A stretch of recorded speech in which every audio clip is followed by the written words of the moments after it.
Peace and blessings. This is your brother Asar Hotep with the Madhu Mandela Institute for the Advancement of Science and Culture.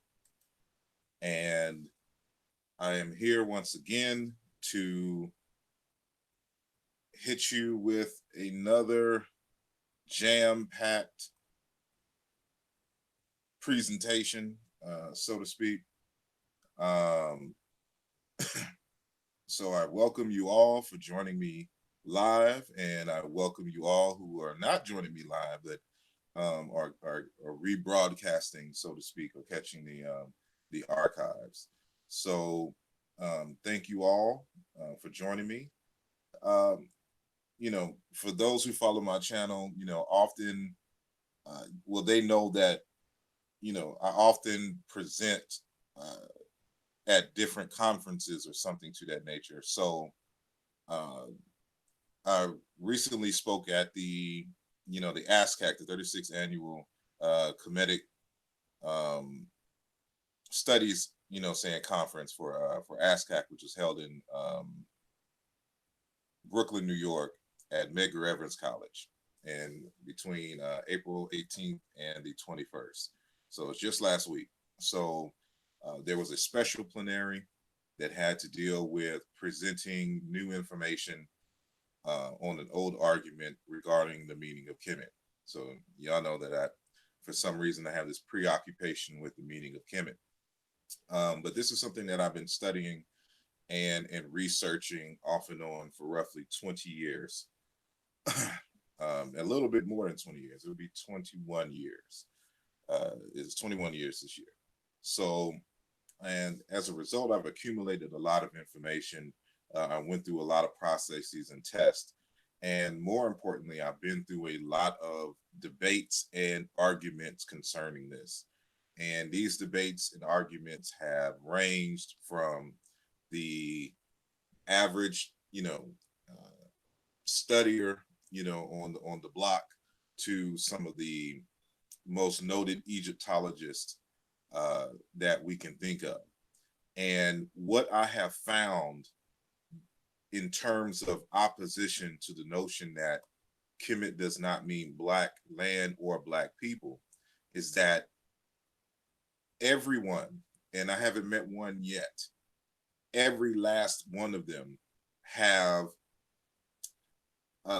done no research on the topic, and they lack the understanding of the proper methods to attack the question. And so it's a lot of emotionalism, a lot of straw man arguments, a lot of appeals to authority. I've experienced the whole gamut. And so as a result of that, and the limited time that we were able to present at the ASCAC conference, which was initially only 20 minutes, we were granted an extra 5 minutes, but my presentation was cut short 8 minutes. So we'll talk about that a little later. So as a result as we understood the limited time frame that we had to present and the breadth and the scope needed for understanding for a lay audience, since most of the majority of the ASCAC attendees are not people who are in the field of Egyptology or linguistics. So as a result of that, I decided, instead of presenting my argument, which I've already done on several occasions online, I wanted to address the methodologies and the methodological considerations that one must take in order to answer the question. And so this seems to be the knowledge that is lacking from the oppositional side. And so they just hear something different, and then they just go at it throwing arguments that they have not researched themselves. And again, it doesn't matter who it is. It could be your top Egyptologist to the average Joe Blow on the street. They all approach the subject the same way. And so everybody wants to move around what is needed to answer the question, and instead of dealing with it head on with the scientific methods that we use to answer such questions. So that's what my presentation was on, and that's what I'm about to present to you. So for the most part, it is the exact same presentation that I presented at ASCAC. I've only added something afterwards. And so when we get to that, I'll let you know that this is an addition to what was already in my slideshow for that. So peace and blessings, Jolanda, Michael, Kayla, Ramesu, Brother Kofi, TILG 841, Hotep, Lessa, Delbo, Monica, Melanated Goddess, Vyasa, Brother Sean, I think I said Jarella already, maybe not. And so those are the people that I see right now in the chat. Kalina, Kalani, I should say, if I pronounced that correctly. Sean P in the building.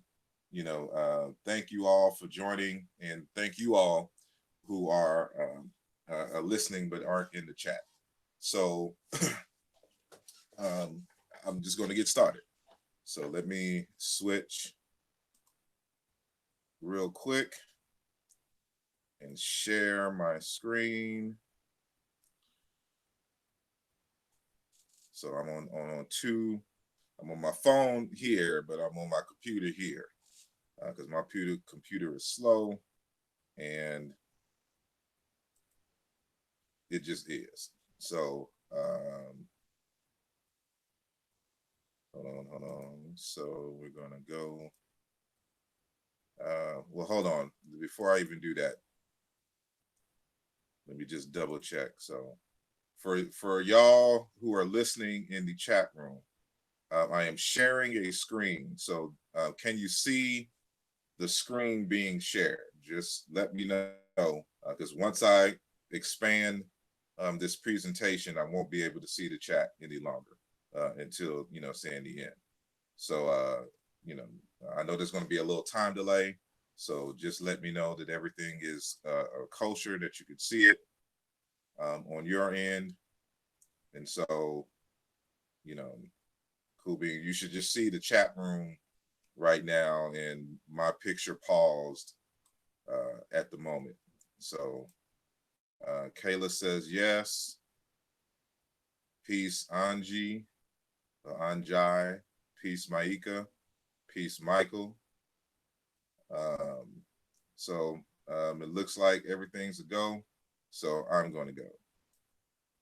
Okay. So we're going to go to view. Then we're going to go to full screen mode. So I'll just give it a second to show up. Actually, right now it's just looking like a black screen. And so hopefully this will resolve itself in a timely manner. So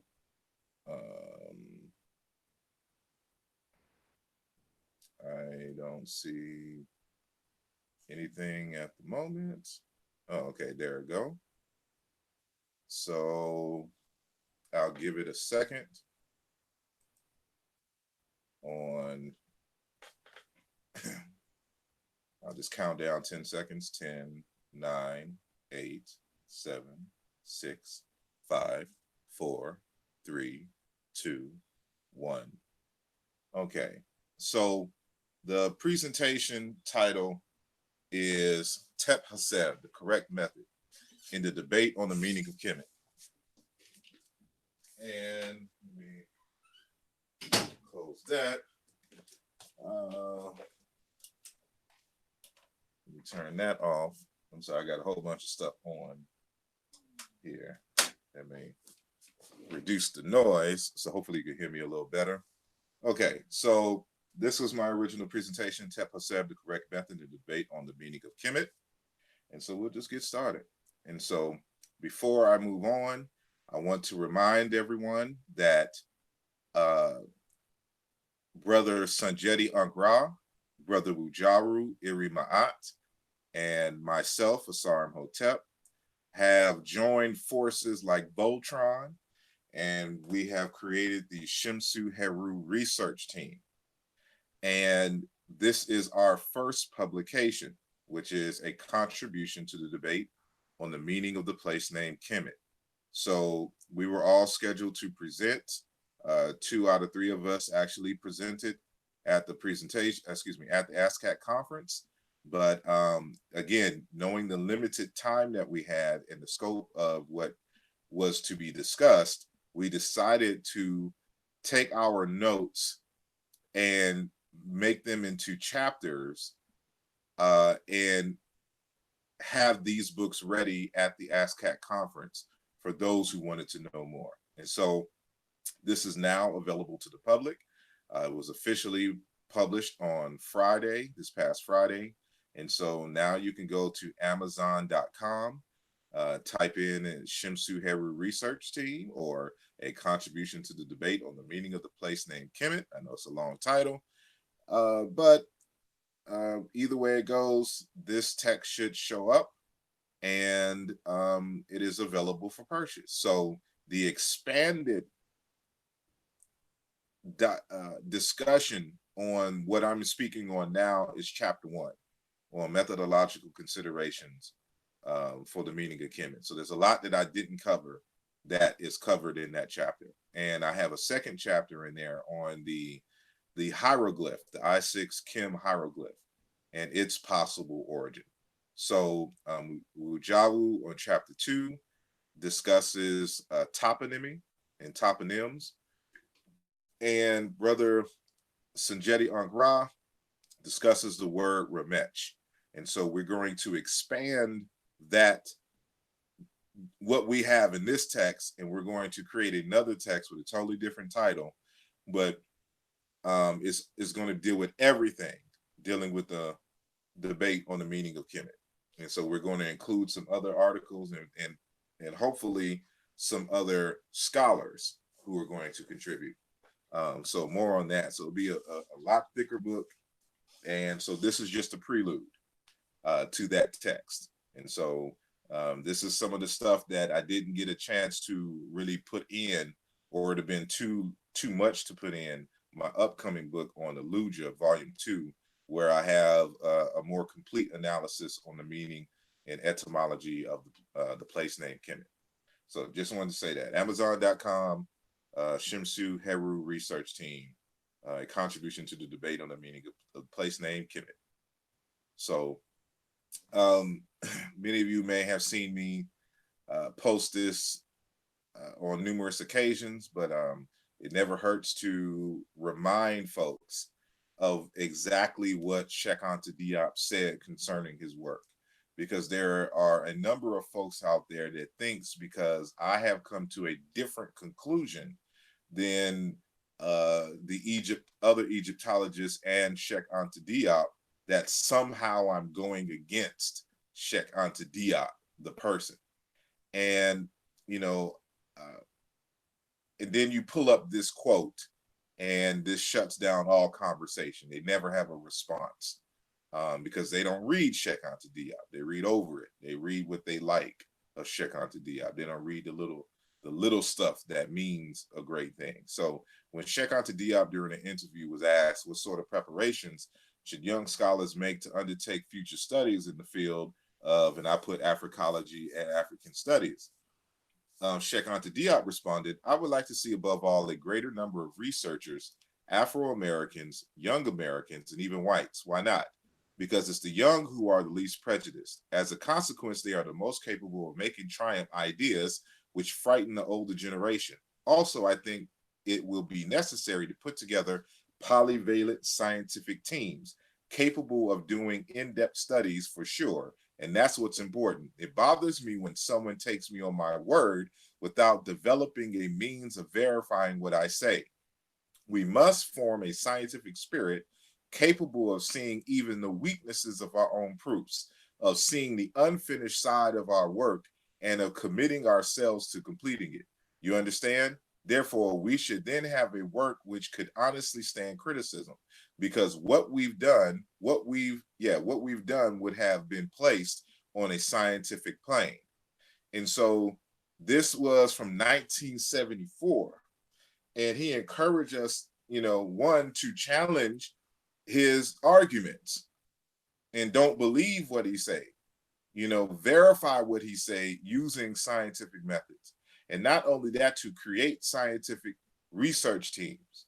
And so there's not many African-American research teams along these lines. Everybody's trying to tackle everything individually.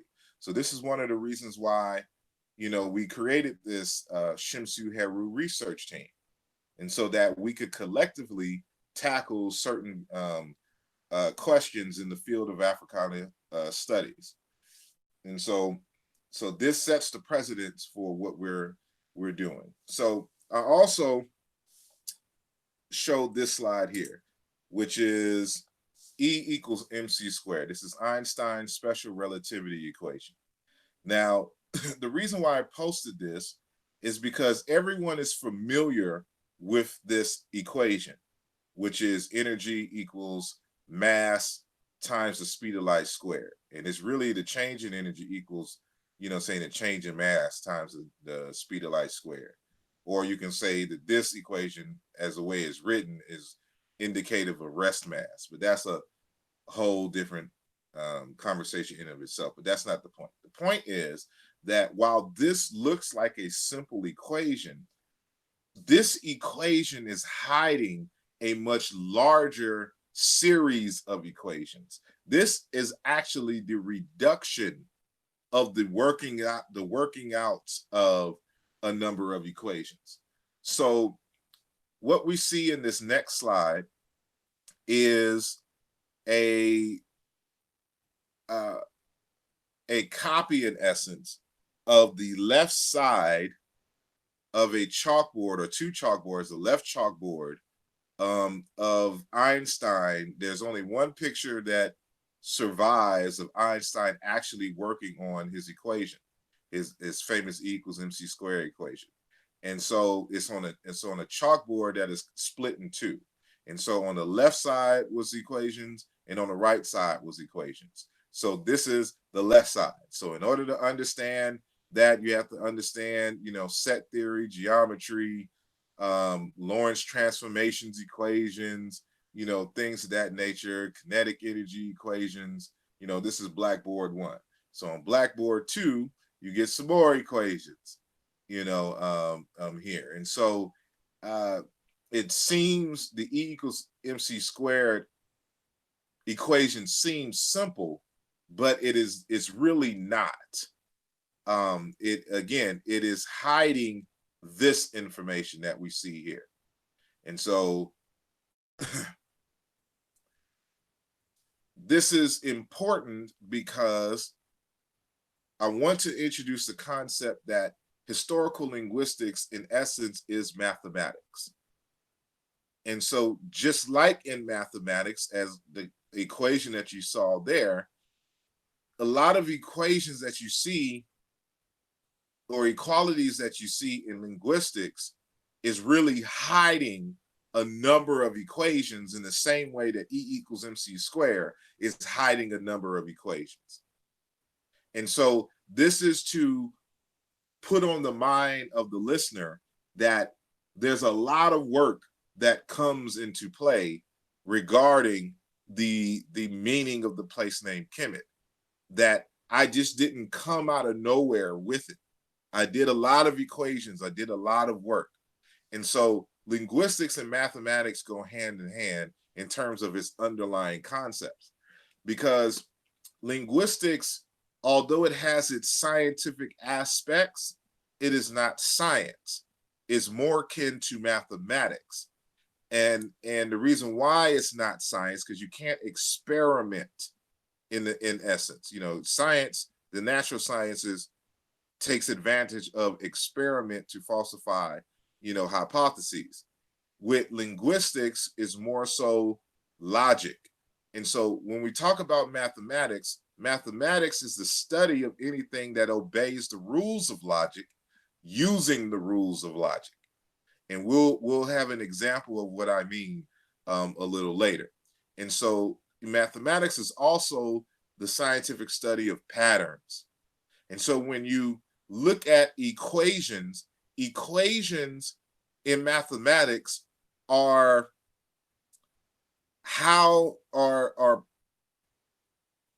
are ways to solve the problem of solving the problem that you're trying to resolve in in whatever fashion. And so that's what equations are for.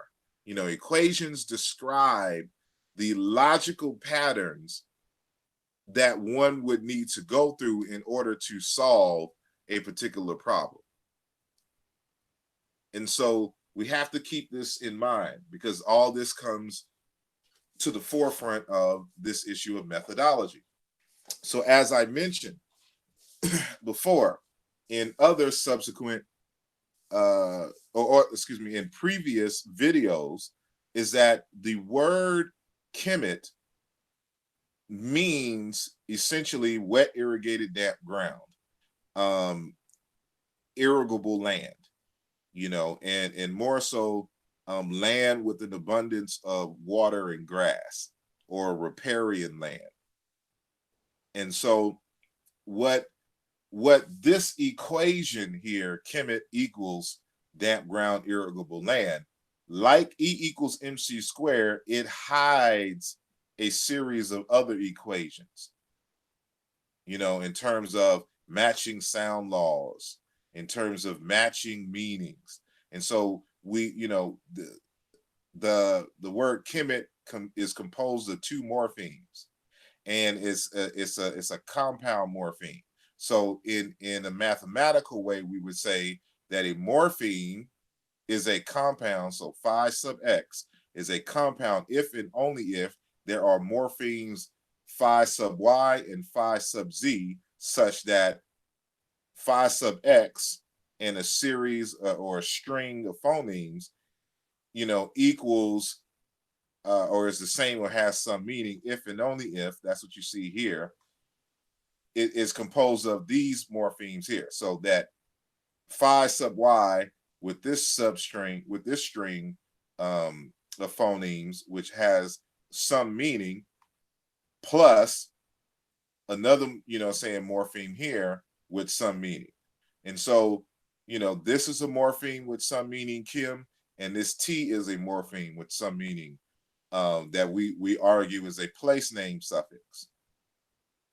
And so, this hides, or this essentially, saying is this equation plus some other equations that, we will discuss at some time in the future.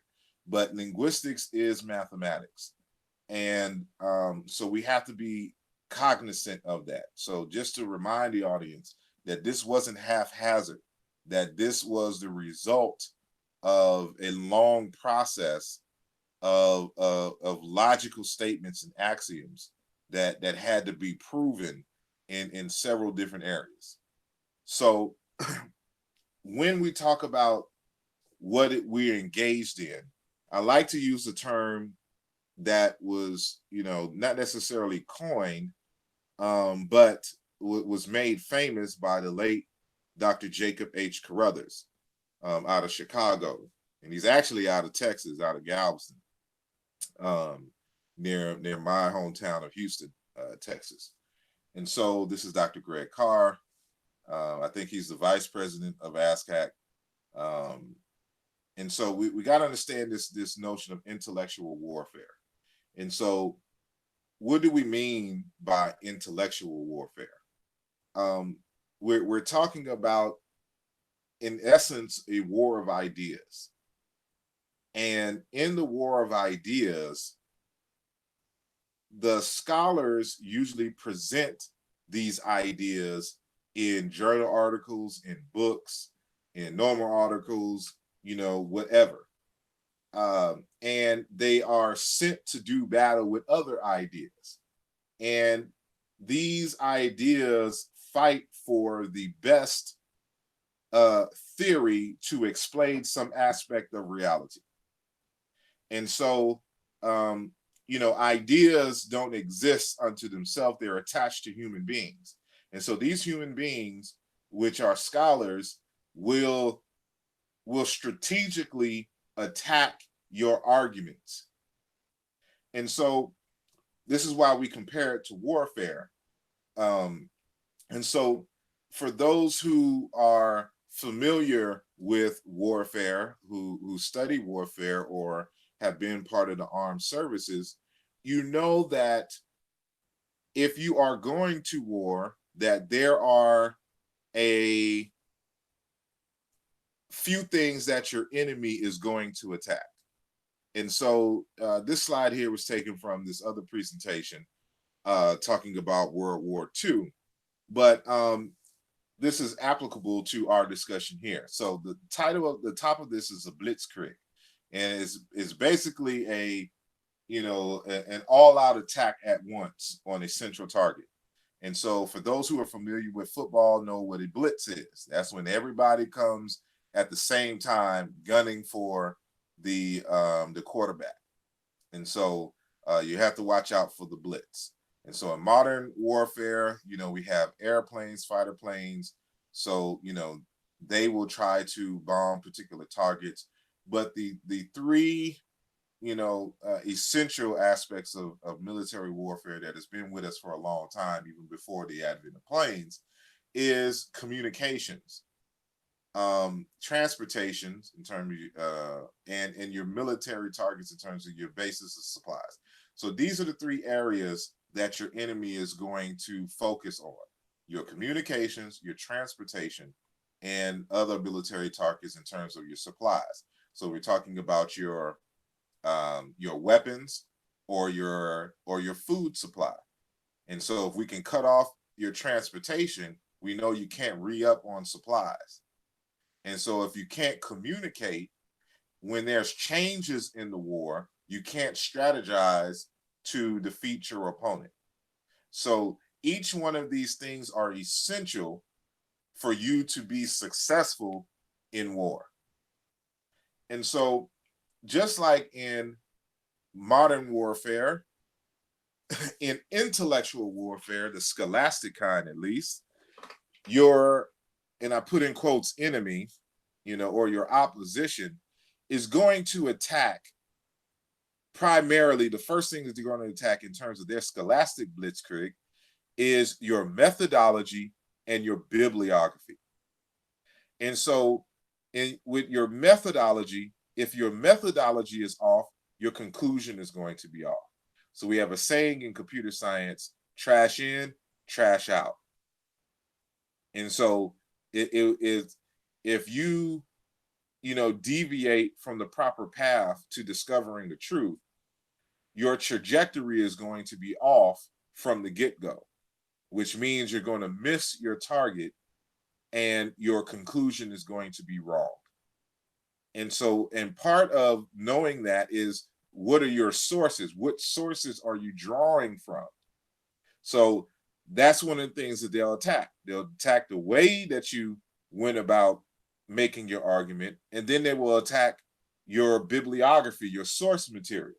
So they're looking for whether your source material is reliable, and if they themselves went through proper methodological strategies. So for the up and coming scholar, you must be aware of this. And so you must always make sure that you're citing credible sources, and that your methodology is sound and robust and rigorous, so that when they try to disrupt your communications, meaning your what is being said, or what you're grounding your work in, whether it's particular theories or whether it's particular bibliographic works or strategies, that it could withstand scrutiny and it could withstand the blows of your opposition trying to dismantle your argument. So just to keep this in mind. And so it shows the importance of why we have to approach this subject of the meaning and etymology of the place name Kemet in the way that we do, in the way that we are.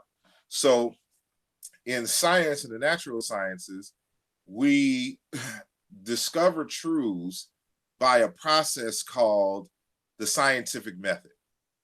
And while, depending on what field of inquiry that you're involved in, the scientific method may take on various forms. But what I have in front of us is, kind of a good summary or standard in terms of what is meant by the scientific method. So the scientific method, it starts off by the asking of a question. Usually is from an observation that one has made in existence. And so it prompts one to ask a question. So then one does a background research, because you may not be the first one to observe something in nature. And so you want to see, first and foremost, has that that question you asked already been answered? If it hasn't, then you construct your own hypothesis to answer the question of why or what, regarding your question, your research question. And so the hypothesis itself is not the answer. It is your answer, for that is to be tested. It is your it's your answer that is to be tested. And so from there you test with experiments, and so you actually create a number of hypotheses, and your objective is to falsify the hypotheses. In science, you can't prove anything, and so keep this in mind. I have to remind everyone, you can never prove anything in science. Proof is of the domain of logic and mathematics, but not of science itself. So while you can't prove something is absolutely true, you can falsify hypotheses. You can you can shoot down when something isn't true. And so this is the basis of science in terms of testing. And so, is the procedure working? Yes or no? Depending on that, you have different steps. So if it's no, troubleshoot procedure, carefully check all steps, and retest. If yes, analyze the data and draw conclusions. Do the results align with the hypothesis? You communicate your results. If so, the results align partially or not at all with the hypothesis. You go back and construct new hypotheses. You have to go back to the drawing board and conduct some more tests, until you come to the result that, no matter what, you do, it is not aligning with what the experimental results are communicating. So we do the same thing with the meaning of Kemet.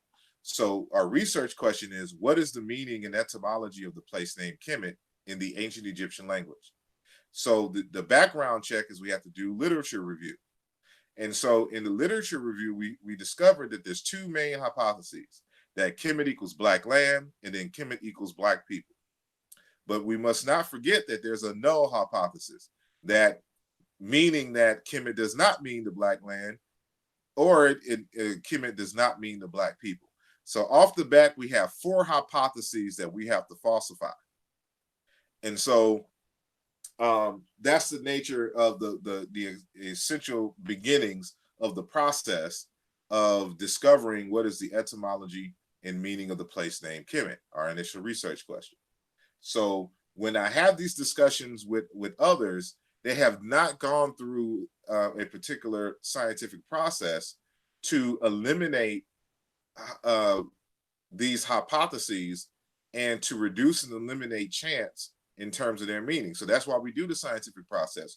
We want to eliminate, as humanly possible, human bias in the experiments, and we also want to eliminate chance. And so this is why it has to be a systematic and rigorous process. And so in order to fight scholastically, you have to know what type of war you are in and what weapons you will need in order to win the battle. So if we are on land and we are fighting in the desert, it makes no sense to try to bring a submarine on the land to help fight in the desert war. You're using the wrong tools. You're having the wrong fight. You're in the wrong environment. And so when it comes to this issue of the meaning of Kemet, what I find with the opposition is that they're having the wrong fight. They're using the wrong tools, and they're not even in the right fight.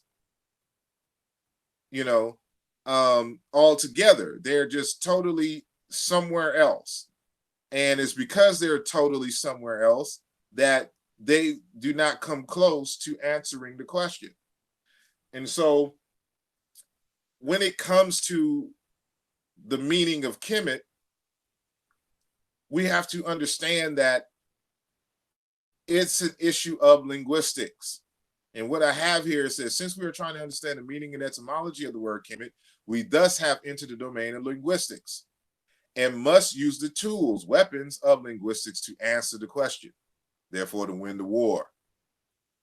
And so since the meaning, that's semantics, of the word in etymology, these are linguistic issues, you have to use linguistics to answer it. And this is important, and we'll see a little bit why. So there's this text, The Continuum Companion to Historical Linguistics, edited by Sylvia Luragi and Vit Bubenik. And there's a chapter on etymology by Dr. Thomas Christ. And he says, and I have to give a little background, he's talking about the early development of the field in the study of etymology in terms of the origins of words, starting with Socrates.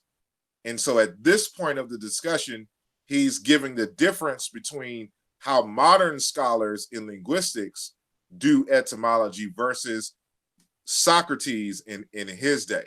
So he says the big difference between Socrates' approach and modern etymology is that nowadays one tries to argue systematically in all strata, in phonology, in morphology, in semantics, in pragmatics, and also in extra-linguistically in philology and culture. One also takes into account historical developments. If one wants to be a productive and successful expert in etymology, one has to thoroughly study all the areas mentioned. And so this is important. So what is he trying to tell us here? He's trying to tell us that etymology consists of 6 fundamental areas or stratas that one must master in order to answer etymological questions. And so you have 3 linguistic ones, and then you have what he calls extra linguistic. So the linguistic ones are phonology, which is the study of sounds or phonemes, morphology, the structure of words, and then you have semantics, pragmatics, the meanings and usage of words, and then the extra linguistic aspect of this, which is philology, which is the reading of text and textual criticism. You have the study of culture, you can add sociology in there, and then the study of history. So philology, culture, and history are outside of the scope of linguistics, although philology and linguistics are related if there are texts associated with a particular people. So in the advent of, or in association with Egyptology, in the Meta-Neter script, there's definitely text. However, you know, the philology is just the reading of text.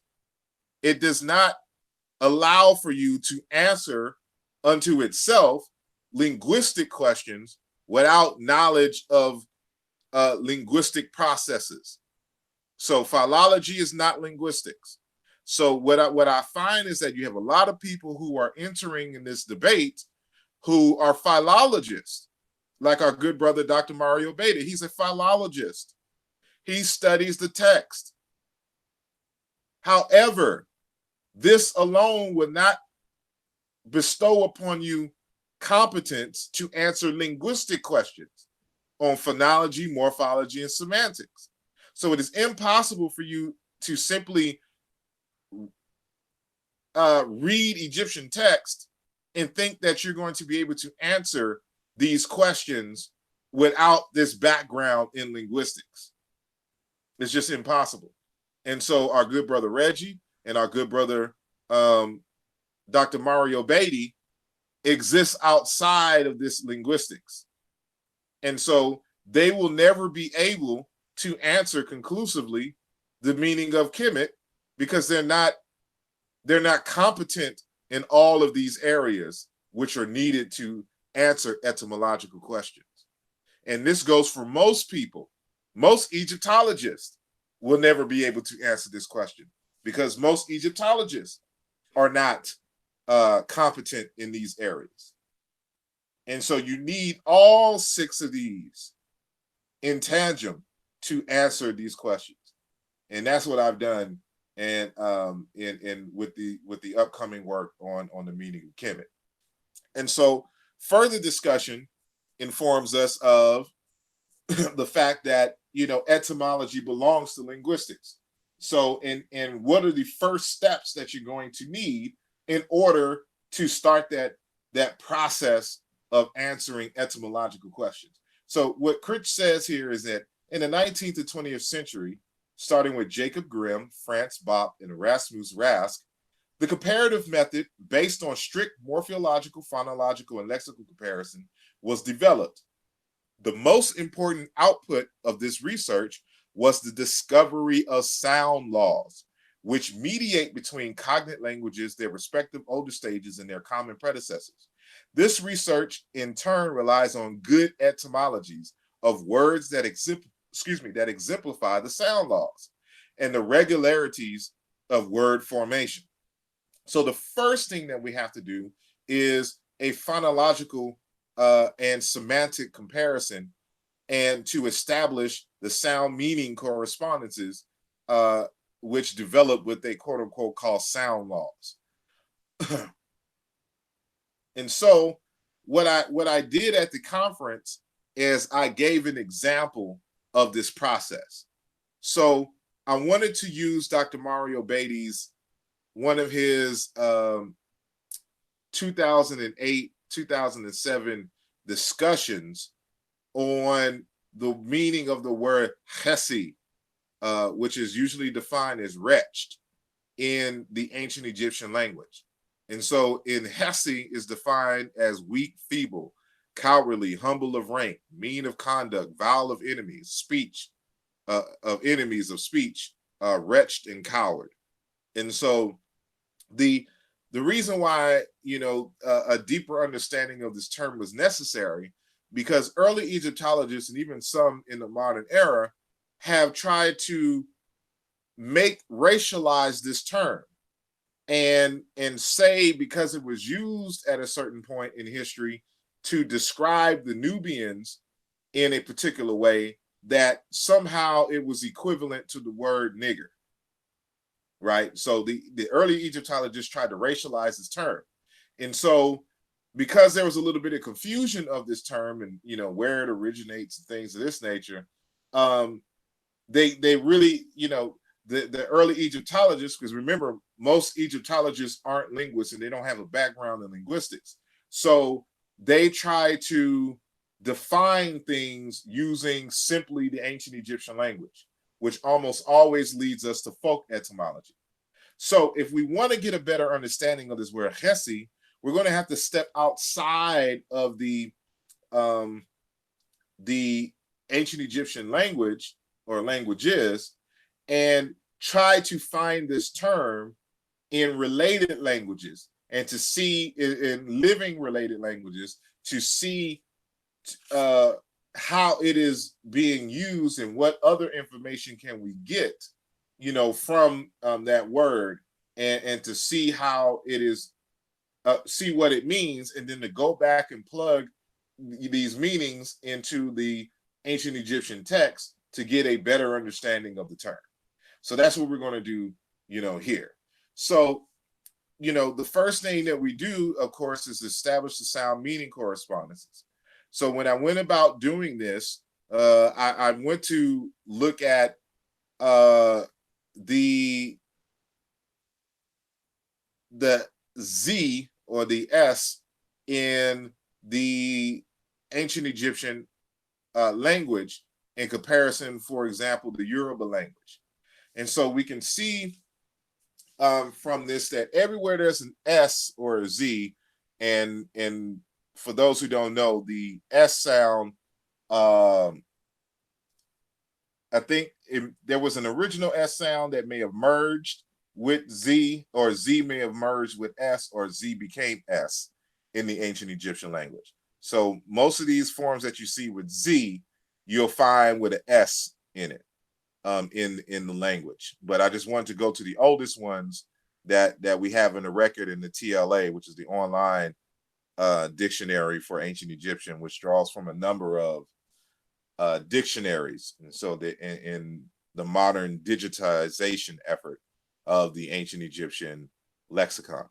So we can see in what I call Chikam, which is the Egyptian language, you can see Sesimet horse or Simsim horse. And in Yoruba it's Eshin. So the S sound or grapheme corresponds with the sh sound in the Yoruba language. The M sound corresponds to N in Yoruba. And I have other more elaborate comparisons in the upcoming text. So you'll see that all of this is validated throughout the entire lexicon. So we can see she to open, and then zin to open, z to go, shishi to work, shishe to labor, to worry. And so in here, we're missing a second segment in the Yoruba language. And then zif to cut up, to slaughter, sha to cut, to wound with a knife, zewer to cut down, often to break. And so both of these are actually suffixes. So this W is actually a variation of this F. And I demonstrate this in the upcoming text. This, which we call the nasalized uvular trio, is a suffix for verbs. There's also one that's a suffix for body parts as well. But so, and in Yoruba, if you see a noun with a vowel preceding the consonant, more than likely it is a noun prefix that nominalizes the verbs. So we have sha to cut, asha, a heavy spear, a javelin used to kill elephants. Oshe, a club of the god of thunder, Shango, which is a striking instrument. So we continue. So we see in Chikam, so that was in the first consonant position. That's what we were comparing, the C1 first consonant position. So now we're going to compare the last consonant position. And so that's why we chose was, or weres, or ures, fortunate, prosperous, well-being. Ashe, which is the force to make all things happen and multiply. And so this is my source here. This is Robert Ferris Thompson's Flash of the Spirit, 1984, page 18. And Abu Bukri Musalam, 1994. Forgot the title of that text, but it's all in my citations. So then we have Ajay, money. And then we have was, to batter, to strike, to break, to bruise, to lay. A reflex of that is ruin. And then you have Oshe, hurt, injury. And then Eshe, blow with the fist. Was, scepter. Ashe, scepter. Was, dominion, have dominion, power. Ashe, authority, power, law, command. So you can see that in the final position, wherever this S is, the presence of the sh sound in Yoruba is present. And so what we're missing in Yoruba is the W, or what is represented as the W in Egyptian, and the nasal alveolar trio. So as you can see with the sound correspondences here. And so since we have established the sound, quote unquote, laws concerning these morphemes, then we're on strong ground to suggest that the word Hasse is cognate with these forms and these reflexes here. And so you have she, to offend, she, to miss, eshe, sin, she, or she, eshe, an unprecedented mistake, an accidental error, she, missed, mistaken, shishe, to misbehave, ashishe, a mistake indeed, a deed that is wide off the mark, shisho, to speak wrongly, to make a slip of the tongue. And so, so now when you see Hasse, and I should note that based on my other comparisons, wherever there's an H-type sound in Egyptian, it usually corresponds to 0, or it is dropped, as we say in the Yoruba language. So Hasse is oshi, wretchedness, shoshi, to be wretched. And remember that was, as we compare there, is also corresponded with these forms. And so it's no surprising that you see wasit, a miserable person, and wretch.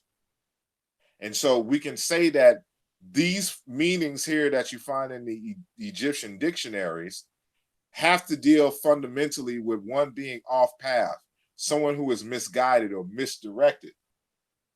Now, when we go into the text, so Dr. Beatty pulled up a first intermediate period text of Ankh Tefi of Muala, and in his presentation, he says, on whomsoever I laid my hand, no harm could approach him, because my reasoning was so expert and my plans were so excellent.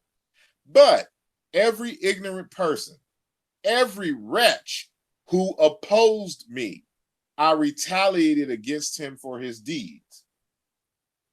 So when you talk about a wretch, let's go back, you're talking about someone who's off path, misguided, misdirected, who made mistakes, who misbehaved, who done something wrongly, who offended. And so those are people who are in opposition. If I laid out a method, a successful method, or if I laid out, an excellent way to do something, an orderly way, and you go opposite of that, you are wretched because you're off path, you're being misguided, you're misbehaving. And so this is fundamentally what this term means. And so when we go into text, you can go into Ptahhotep's text and see this lively as well, and you'll see it's the same thing. It's those who are in opposition. So it makes sense for why the term Hasse is first applied to the Egyptians themselves, because they were rebelling against the state at this time. So they were opposing the state. And so that's why they were used as wretched. So these guys are off path. And so this is how etymology, the study of etymology, and there's a lot more involved in it, but this is just a quick example, helps us to get clarity by using other languages. And so now we can fully recover the meaning of Hasse, using the Yoruba and other related languages, and then and get a more fuller and richer understanding of the term than what is present in the present dictionaries. And so as I've shown in other presentations, that the word ma'at develops from a word for foot, tree branch, foot, and then road. And so to be ma'at, to do something correctly or rightly, means to be on the right road, the right path. In other words, the correct method, the correct way. So Hasse is the opposite of ma'at. Hasse is to be off path, to be misguided, to be led astray. But ma'at is to be on path, the correct way of doing something. And so this has fundamental and rich associations for us. And so I stated that etymology requires a systematic analysis in 6 critical research areas: in phonology, morphology, semantics, pragmatics, philology, culture, and history. An analysis of the etymology and meaning of the word Kemet requires a scientific process called the historical comparative method. If one's analysis on Kemet doesn't include a complete analysis in all 6 areas mentioned and utilizing the historical comparative method, then one's research is Hasse, weak, vile, wretched, off path, misguided, etc.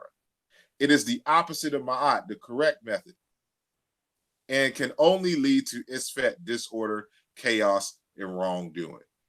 And so I want to imprint on your minds that there's the Ma'atic way of doing things, and then there's the isfet and Hasse way of doing things. And so I've presented to you what the axioms, what the standard is in terms of etymology.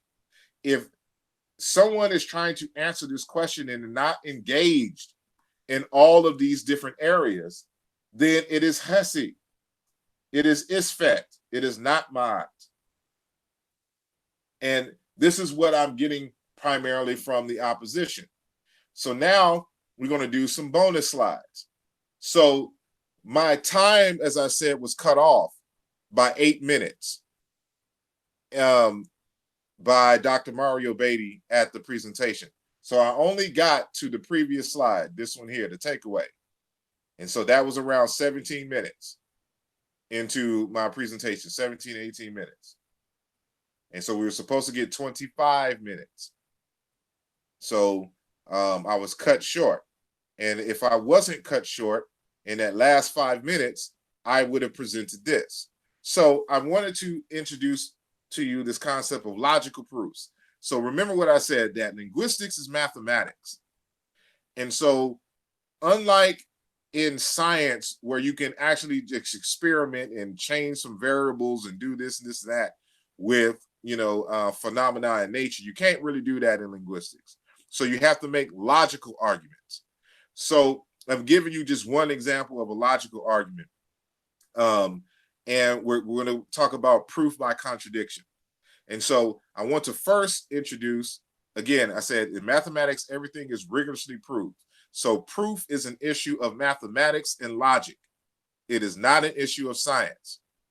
So we're doing mathematics here. So once something has been proved, it cannot be refuted. In logic, statements and are logically equivalent if they have the same logical content. That is, if they have the same truth value in every model. And so I want to introduce you to this concept called logical equivalent. And so from this logical equivalent, once we set up the logical equivalence, that's what we did in the previous step when we was dealing with Hasse. When we was comparing those two lexical sets, we were establishing logical equivalence. So we're going to do that again, dealing with this word Kemet. And so we have proof by contradiction. So now we get into the proof. So a proof by contradiction is a form of proof that establishes the truth or validity of a proposition by first assuming that the opposite proposition is true, and then shows that such an assumption leads to a contradiction. Right? So we're going to assume, so my argument, my proposition is that Kemet does not equal black land or black people. So for me to do the proof by contradiction, I have to assume that that the opposite of my statement is true, so that Kemet does equal black land or black people, right? So if I make that assumption and the logical steps that we go through leads to a contradiction, then I would have shown that it cannot be true, because something can't be true and false at the same time. So I've established a rigorous proof by contradiction. So we're going to do that now. So in the text, I demonstrate that Egyptian M corresponds to Chiluba M, and that there's interdialectical presence going on here. And so that Chiluba K corresponds to Chicam K, but Chiluba K also corresponds to Chicom or Egyptian R. And so what I'm arguing here is that Mer in Egyptian and Kim belong to two different language varieties, that they are equivalent, but the syllables are switched. So this is a two consonant paradigm. And in the Kwekwe or the Kweki branch that we call this, the what was a K became R, and M remained M as in Mary, but the syllables switched. So K became R, and the two consonants reversed, but it remained the same in the Kweki branch and in the Chiluba branch. And so when we have Miri, to love, to wish, we have in Chiluba, comma, to love, to desire, to wish, to think. But in the Kikwe language, they no longer have this term. So we have in Kweki, Meru, servants, underlings. Then you have Kim, the verb, service, duty, or work, or the noun, service, duty, work, which is absent in this form, in the KM form in Chiluba. So we have Murti, the two merit goddesses, which are Uraeus snakes. Then you have in the Kikwe branch, snake, a black desert cobra. You have Mirit, which is a black cow, but Mur does not mean black. Then you have Kemet, cow, which is Ngombe, cow, beef, livestock in Chiluba. Then we have Meru, strips of cloth, bundle, bunch. Then we have Kim, black leather. And then we have Nkanda. And all of these sounds, I've done separate analysis, and all of these correspond to all of these forms here. So it means skin, hide, peel, rind, bark, crust, covering, integument or integument, a bundle of cloth done up in a skin, hence any bundle of cloth, leather, parchment, paper, book, episcopal, leather, note, contract, engagement, document, register, book, right? So we know where the word Kim for book comes from. It comes from this form of leather. So with that said, we've established by means of the sound laws that K and R are equivalent in terms of value, and M and M are equivalent in the Egyptian lexicon. So these are equivalent. They are that's the equivalence that we're talking about. They have the same values in all areas here.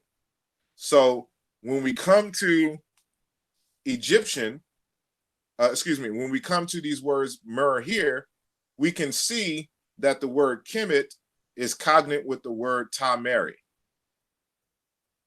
And that, the word for bull and Black Serperium, there's a Kemian word for bull. I should put that in there. This is a temple here. And you have, the so-called, Kim word, Bitter Lakes. You have a Mer word, Lake Moraris. All of these are cognate. Mer word, a great black, quote unquote, snake. Then you have Kimi. There's a snake, it's a black desert snake. It doesn't mean that these words are built from the word for black. It's just a word for snake. And so we can look into the other languages. Most snakes are dark in color, unless they're like the bright red and tropical type. But most snakes are black. Same thing with most bulls. Doesn't mean that the word for these items are black. And so the proof by contradiction is, if Tameri doesn't equal black land or black people, then neither could Kim in terms of Egypt. And so I'm gonna let y'all review this for a second. There's this alarm going off downstairs I need to turn off, so I'll be right back.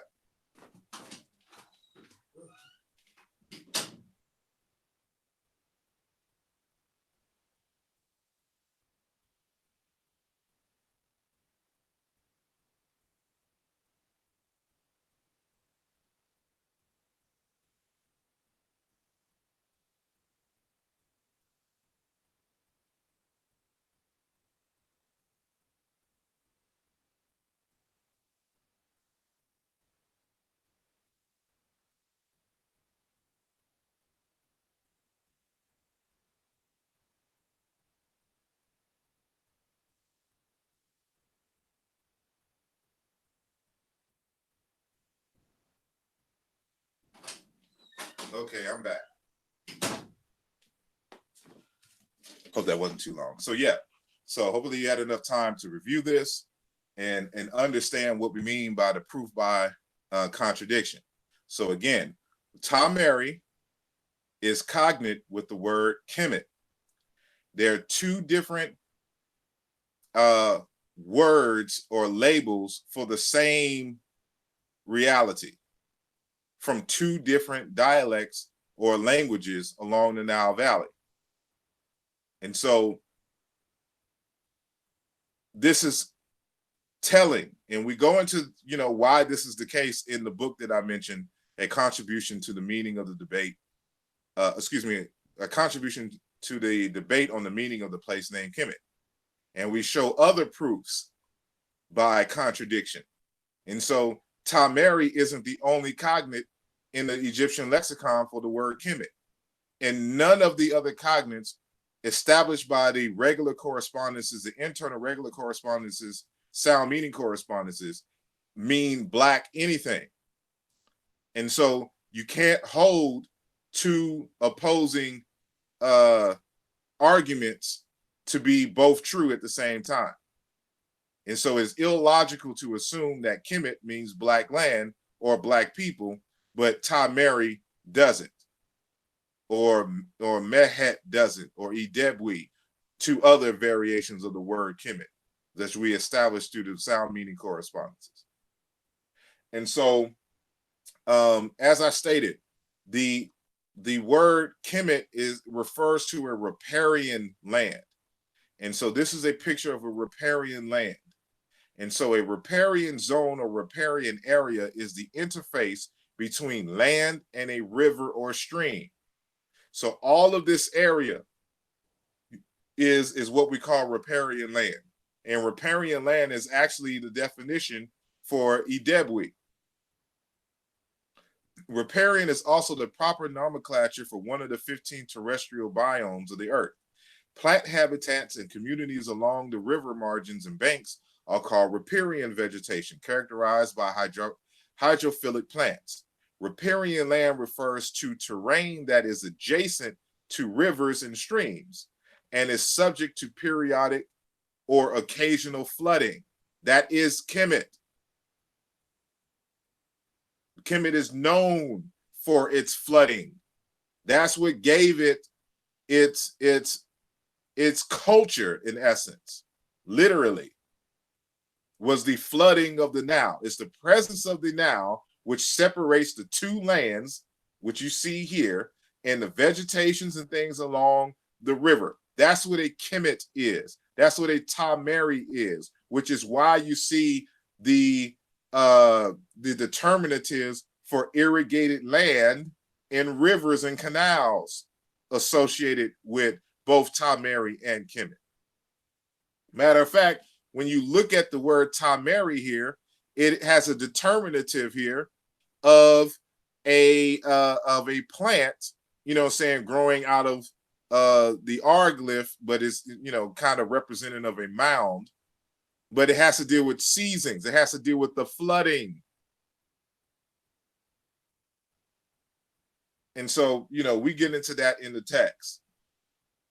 And so that essentially was going to be the end of my presentation. Had I had those extra minutes that were denied me at the ASCAC conference. And so what I want to do here, and I did this on Friday, but I'm gonna redo it here, is address something that Brother Reggie brought up in his presentation, and that a lot of people who were in opposition to myself in terms of this Kemet thing, or just in opposition to Jean-Claude Mboli and don't know why, they're getting their leads from this, our good brother here, Dr. Obadeli Cambone. Now, Obadeli Cambone is a professor and PhD in linguistics. He's a research fellow in the language, literature, and drama section of the Institute of African Studies at the University of Ghana. Dr. Cambone is currently editor-in-chief of the Ghana Journal of Linguistics and secretary of the African Studies Association of Africa. So he has the bona fide credentials to make linguistic arguments, even though it's primarily in literary criticism, but he does some comparative work. So it's surprising, when he feeds people like Netterneb and people from Team Osiris and Reggie this false information, which we're talking about here. So one of his, and I know this because I had conversations with him concerning this, one of his oppositions to the work of Mboli is that Mboli uses the transcriptions of Egyptologists, the transliterations, instead of the IPA phonological transcriptions for sounds in the ancient Egyptian language, when using his comparisons and for reconstructing Negro Egyptian. And so while this on the surface may seem like a logical argument, it in fact is not. And it is something that is not done in practice. And so as I have written here, his essential arguments regarding Mboli Cambone argues that you cannot compare a transliteration of a dead language with phonemes from a living language. This is false.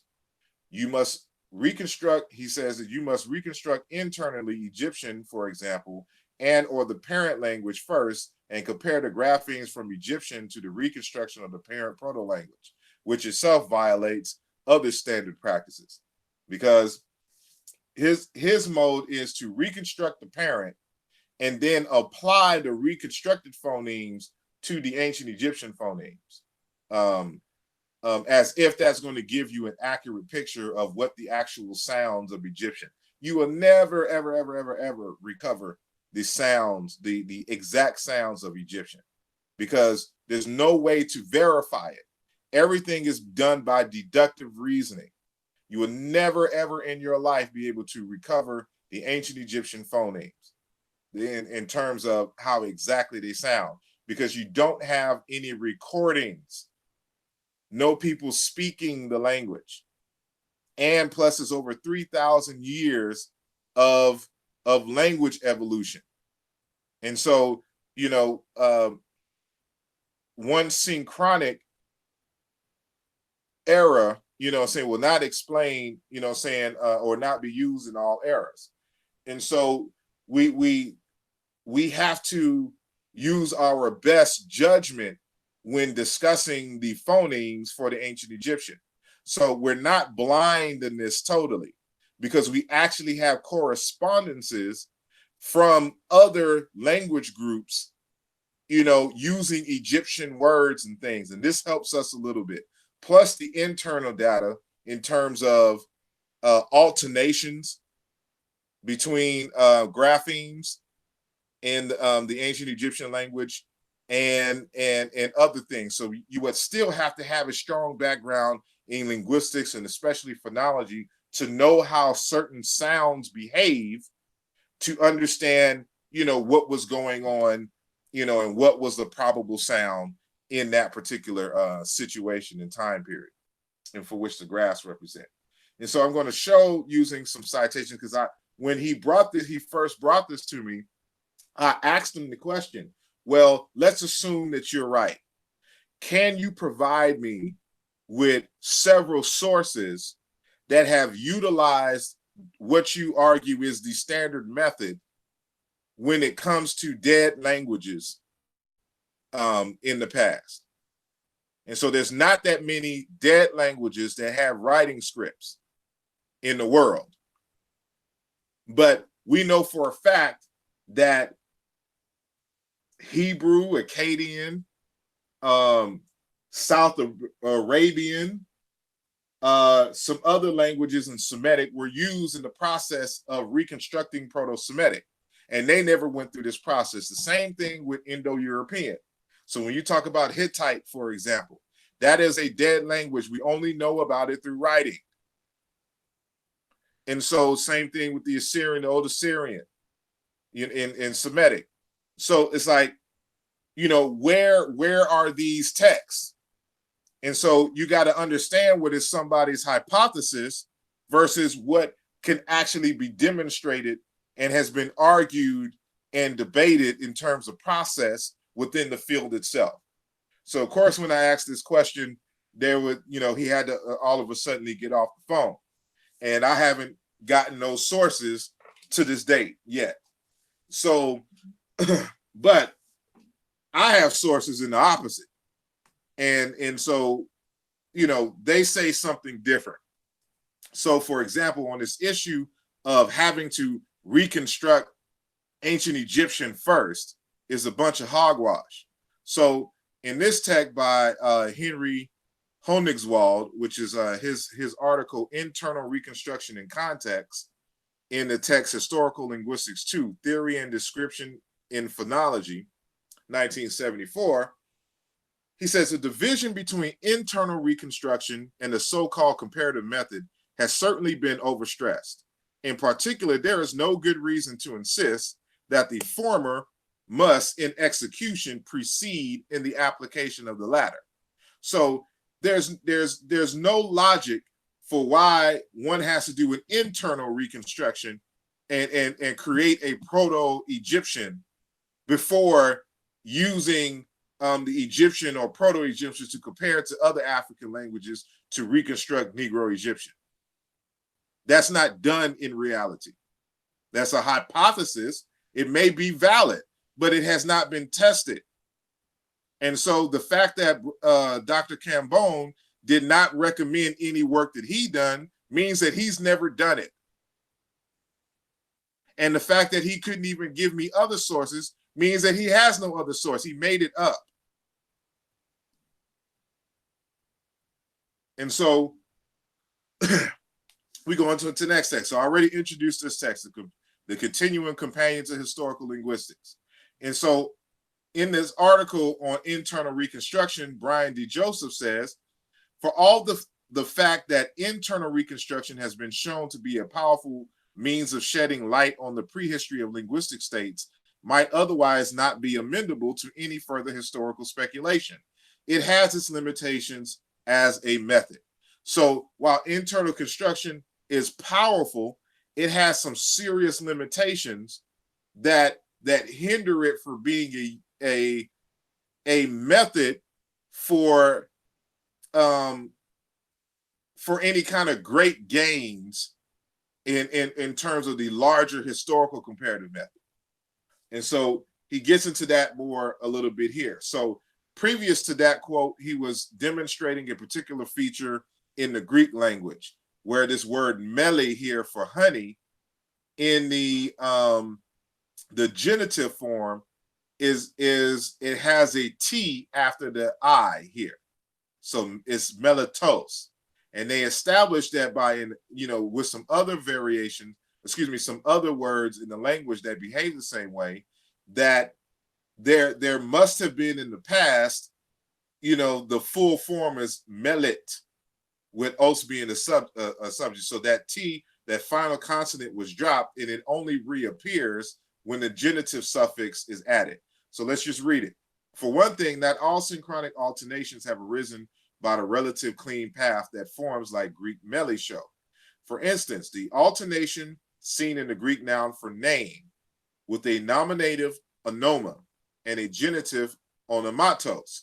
So remember what I said, that T in the genitive form in Greek mele, which is melatos, it seems to be present in the Greek word for name, which is onoma. And so the onoma is exactly like it is in English, name. It's the same word. So lends itself to the same sort of analysis as that given for mele, which I just said. So that one might reconstruct the nominative as onomat and segment the genitive as onomatos. That is perfectly reasonable internal reconstruction, but the comparative evidence in this case is disconfirmatory. And so by doing a comparative method, it disconfirms this hypothesis, which he says here. So remember, the comparative method is used to disconfirm hypotheses on relatedness and particular features within a language. So in this case, is disconfirmatory. Cognate forms in other languages show no sign of a T in this stem at all. neither in the nominative, as in these examples here, nor the genitive, as in these examples here.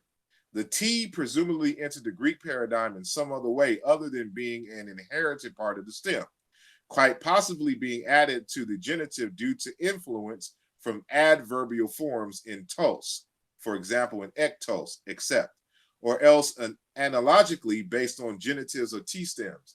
Therefore, there is no evidence for a prehistoric stage of Greek with a nominative onomot, even though that is the form that internal reconstruction will lead one to.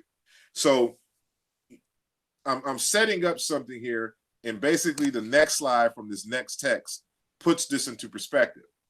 So from the text, this is actually a PhD dissertation, System Proto-Indo-European, the primary phoneme inventory and sound law system for Proto-Indo-European. This is a text we had to read when I was taking some courses in computer science when we're dealing with artificial intelligence and writing code for language use and translations. And so we learn linguistics and computer science because it's integral to AI. And so it, I belong into a field of computer science called, cognitive sciences, where you learn linguistics, where you learn psychology, sociology, computer science, and math. And so all of those work together. And so let me go back because I accidentally hit that. So for anything, this is a good text. So, a lot of those formulas you see, some of them come from here. So from the comparative point of view, the method does not prioritize internal or external reconstruction, but treats them as the two axes by means of which a single coordinate, the reconstruction, is postulated. In this sense, the occasionally emotional discussion concerning the demarcation line between internal and external reconstructions is a costly diversion of our resources. The comparative method gives no priority for internal or external comparison, but seeks an arrangement of the material that results in simultaneously true internal and external propositions in a sound and complete way, therefore valid reconstructions. And so, as stated, there's no a priori that you have to do an internal reconstruction in order to, to do the comparative method. That's not done in practice. And he actually goes into the history of how that logic even came about and how it was thoroughly dismissed, upon practice. And so, lastly, from this text here, a comparative Semitic linguistics, I read this to our good brother Cambone because it goes into opposition to what he was saying. So remember that the Semitic, we have a Proto-Semitic, and it's a standard, as one of the triumphs of the historical comparative method, along with the reconstruction of Proto-Indo-European, is the reconstruction of Proto-Semitic. And in Proto-Semitic, they use all of these old dead scripts, which we have no idea fully of what the sounds were and how they were instrumental in reconstructing Proto-Semitic. And so this is an actual textbook, a workbook on how to do historical comparative linguistics, utilizing the Semitic languages as a case study. So on page 13 of this text, he starts off, he says, for most of the ancient Semitic languages, our phonetic knowledge is based on extrapolation from the modern or the better known ancient languages on transcriptions in other languages, Punic and Latin-based transcription in Plautius's play, Cornelius, Ugaritic and Akkadian transcription, etc., or on internal evidence from morphophonemic changes, alternations in spelling, or changes over time. We'll skip this paragraph and go to the one that's highlighted. He says, fortunately for our purposes, this lack of phonetic detail is not an insurmountable or insuperable problem. Indeed, in some cases, like the retention of archaic consonantal spellings in Hebrew and Syriac, it may help us. Even without being able to specify the pronunciation of a given consonant in, say, Ugaritic, we can determine that it corresponds to a particular Proto-Semitic unit. since it occurs in corresponding positions in related words. Such a sound is said to be a reflex of the unit in the proto-language. Reflexes will normally retain features of the earlier unit they reflect. Thus, the Arabic F, which is a reflex of Proto-Semitic P, the voiceless bilabial plosive, reconstructed items assumed to be long. Well, he's talking about this star here. So when we talk about starry forms or Proto-Semitic form, he's defining it here. He says reconstructed items assumed to belong to the proto-language are marked with an asterisk. That's what you see here. So thus the Arabic F, which is a reflex of Proto-Semitic P, retains the voicelessness and labial articulation of P. In some cases, we can draw fairly detailed conclusions regarding probable pronunciation. So it's not a hindrance. It does not prevent you from doing reconstructions. All that matters, this is where the science part is. All that matters is that the sound in the dead language that is represented by a particular grapheme matches up consistently and reliably with a particular phoneme for languages that we do know what it sounds like, and we can transcribe accurately using the IPA transliteration letters.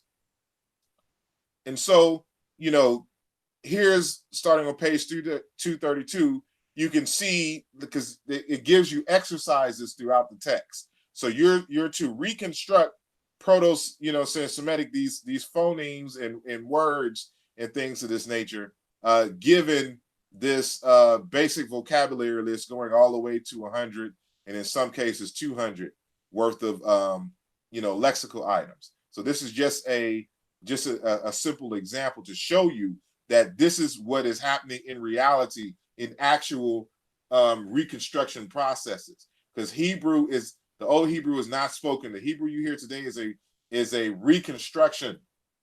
It's not ancient Hebrew. So this is ancient Hebrew is a dead language in that sense. They revitalized the language in more recent times. Ge'ez is a dead language. The old Syriac is a dead language. And so they have Ugaritic and other dead languages that are used alongside these forms, all utilized in the reconstruction process. So I can show examples in actual text for how to learn and study historical comparative linguistics, because I can do the same thing in Indo-European, and you will see Hittite, for example, and some other dead languages for which you don't have a living language to compare it with, and they're all utilized in the reconstruction of Proto-Indo-European. And so this is where demonstration beats conversation. And so when I, for example, they want to argue that Sumerian is not related to Egyptian, but none of them have done the work. And so I've been doing these comparisons between Sumerian, Bantu, and Egyptian for a number of years now. And so I can conclusively say that Sumerian is related to Egyptian, and that Sumerian actually informs us about Egyptian pronunciations and forms.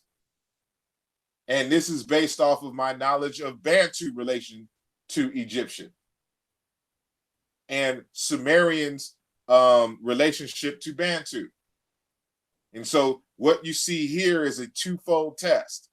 One, to show the relationship between Sumerian and Egyptian, and we can test Proto-Bantu, because part of the historical linguistic process is to test your reconstructions against living languages that were not included in your analysis for the reconstruction in the first place.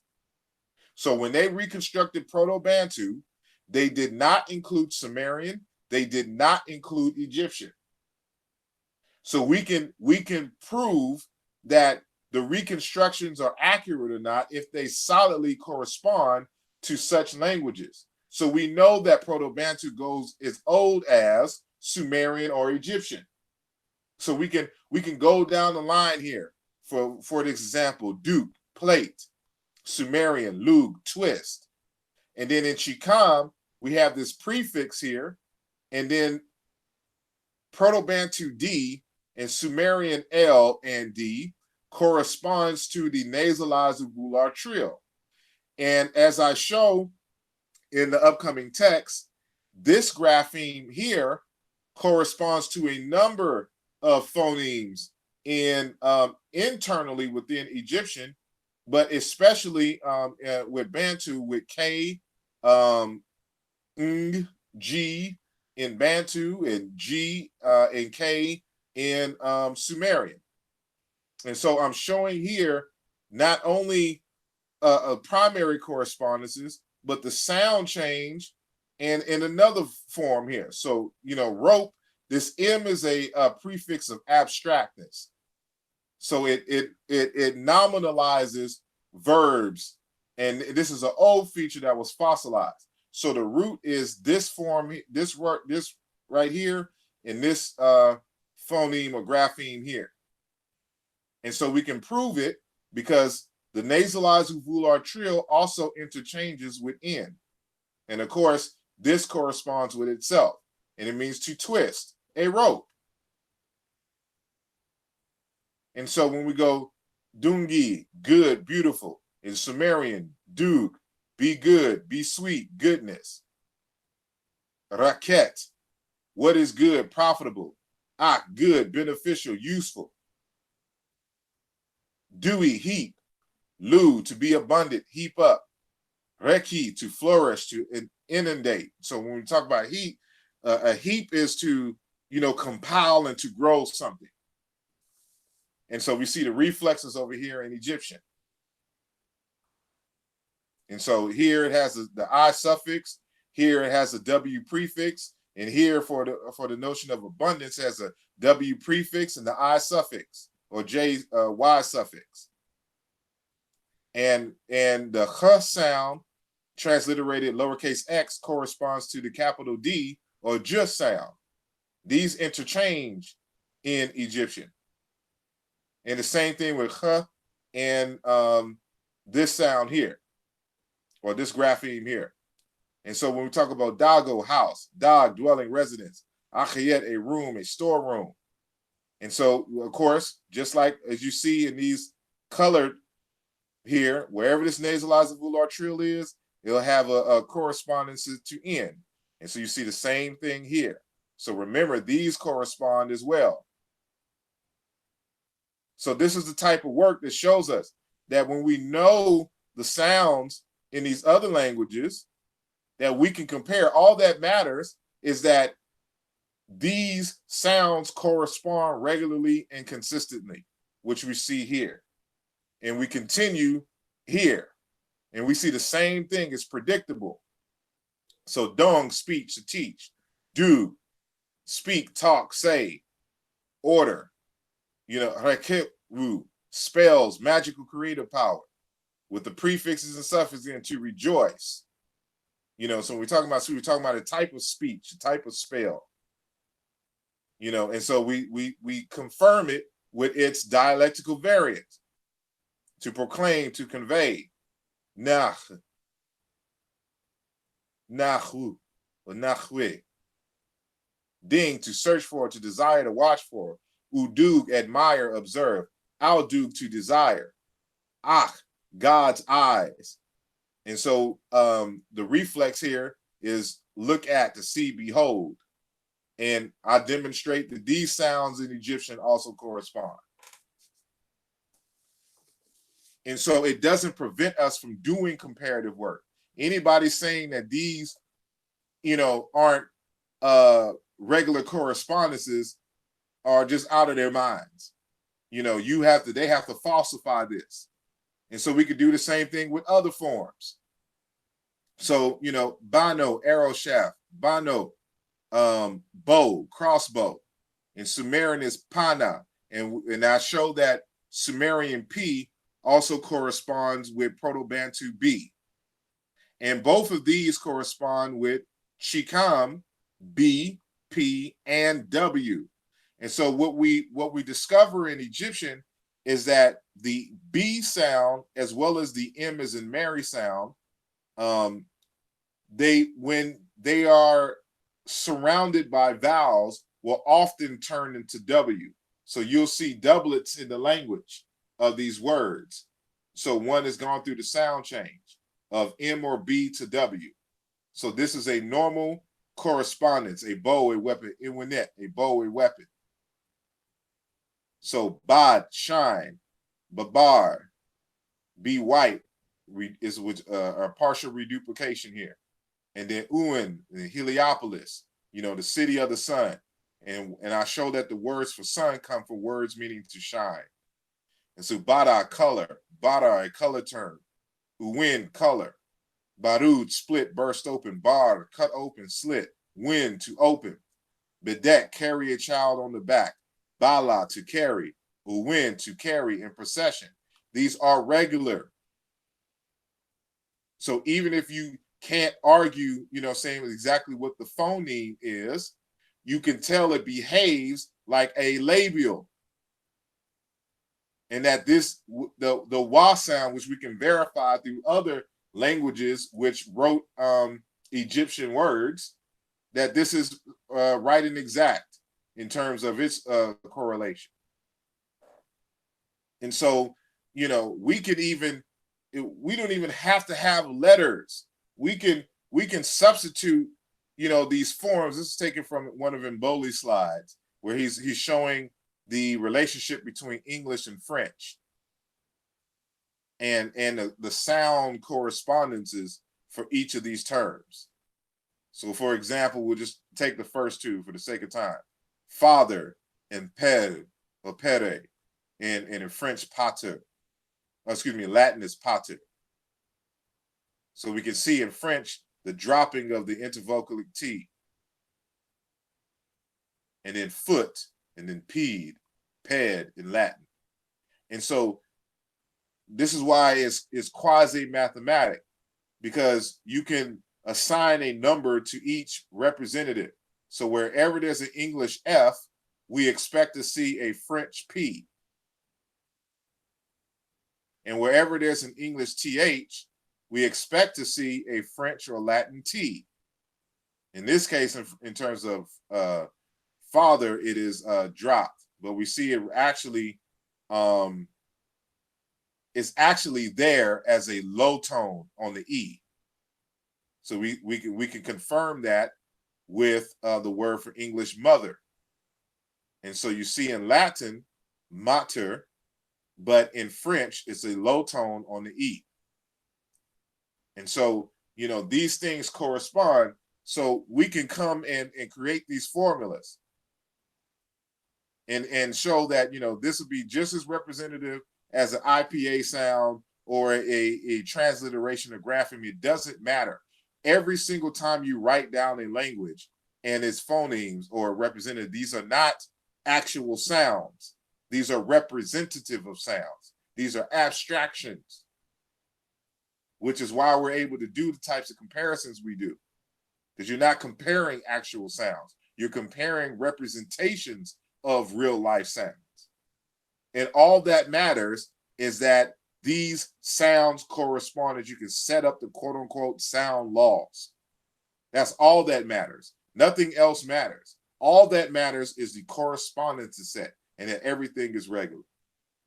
And so that is pretty much the end. I won't bog y'all down anymore because I'm about to go into some equations and things, but it's getting late. And I want to thank you all, for hanging with me this evening. And so I'm gonna reduce this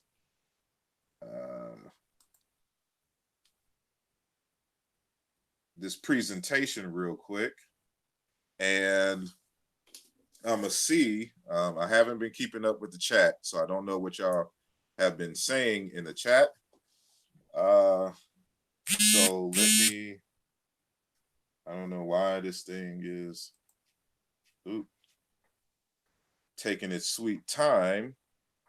So bear with me a second. And as I go back here and stop presenting to everyone.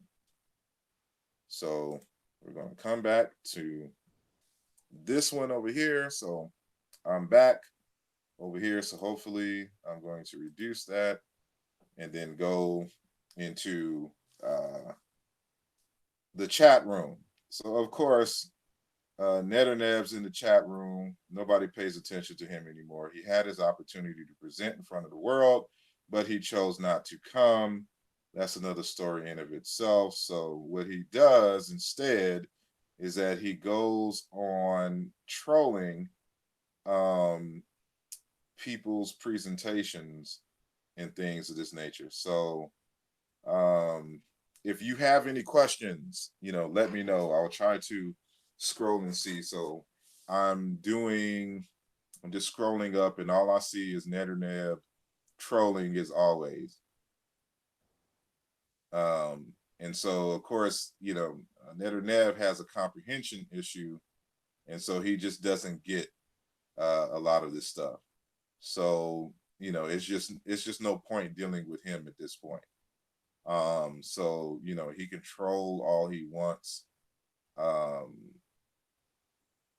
and unlike him, I provide sources for what I say, and the stuff that I say is pretty much a standard in the field. And so he's still learning, but he doesn't understand what it is he is learning. So his only resort is to troll social media and try to disrupt the chat with his nonsensical, non-established misconceptualizations and misconstruing of people's arguments. But that's neither here nor there. So I'll just look for any questions. I'm scrolling back down now so I can see that it's a lot of, again, it's mainly trolling from Netterneb. So hold on, let me see. Michael Eason asks, do you claim that people need to compare transliterations and not sounds of languages in the comparative method? What are sound laws that you're talking about? I'm not saying this is specifically dealing with dead languages, not living languages. If you have a living language, we can go and listen to people, and then we can, associate a particular phoneme or sound with an IPA representation. With a dead language, for which all we have is the writing, often writing does not actually correlate with the exact sounds. For example, when we write the plural in English, we write the suffix s.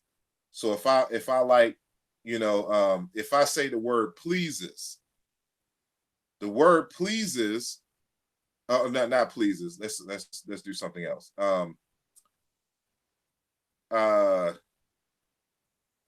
For example, beast, for instead of beast in the singular, because the sound that ends the word beast is a voiceless plosive, the S that we have behind it has the S sound. But the actual plural in English is Z. But we write both the S sound and the Z sound with the S grapheme. So that one grapheme represents two sounds. So we can see just in this little example that the grapheme is not representative wholly of the actual sounds present in the language. And so this is what you get when you're dealing with Egyptian. But with Egyptian, you'll never be able to recover all of the sounds because you never heard the sounds. And so that's the only way that you can prove that these sounds existed. But what we can do is that we know for a fact that regardless if it doesn't represent every sound and every, that what the graphemes, the actual meta-natural consonants, that they correspond consistently to other phonemes in other languages. And so we match the grapheme with the phonemes and their transliterations in the living languages. And based upon the number of languages in which you're comparison, it will give you an idea of what the actual sound is in Egyptian, because sounds behave in a particular way in particular environments. And with the Egyptian, as I stated again, we're not blind. It's not like we don't know what most of these sounds are. These sounds have been verified by internal comparisons as well as external usages, because Egyptian words were borrowed by Greeks, were borrowed by Akkadians and other, groups around in these areas. And so by them trying to pronounce Egyptian words and spell them, they give us clues to what these sounds were. So that's how we know that, for example, the word is Nesut Biti as far as the king, and not Sutin, as in Sarah Sutin Seti. The reason why we know that is because in the Akkadian, when they were writing to the king, they pronounced it in Sabia. And so by this time, the suffix T's had already dropped in the Egyptian language. So when they say in Sabia, it lets us know, what the sounds were and what the vowels were in between there. Because these people in these regions were multilingual and they could write in Egyptian, they know Egyptian words and things of this nature. So this helps in the pronunciation. So it's a lot of work that you have to do. It's not impossible. And so I hope this, helps to explain a little bit of what I was talking about. Exactly, at Michael Eason. Exactly. That's all that matters. All that matters is that one grapheme corresponds consistently to another phoneme in another language. That's all that matters. That's the science part of historical comparative linguistics. Reconstructions are not, it's deductive reasons based on scientific analysis, but now you're getting into the realm of theory. And so that's all that matters. And so I can, if I have time to organize all the citations, they will confirm exactly what I'm saying. And so exactly as Kamal said, no language is an island amongst themselves. And so I am because you are because, therefore I am, is the axiom that really, applies not only, of course, to African culture and spirituality, but to languages.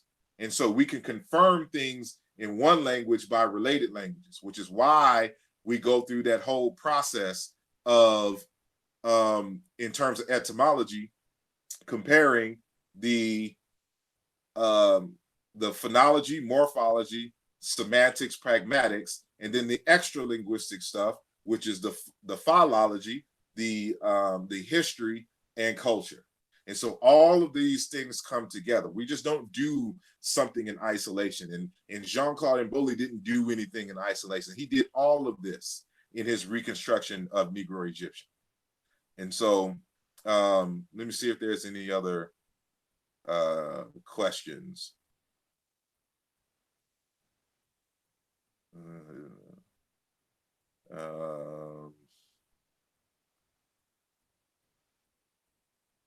Yeah, you got to remind brother, he thinks that he's doing something because he plans on submitting some articles to some journals, but that's a totally different thing than actually publishing it.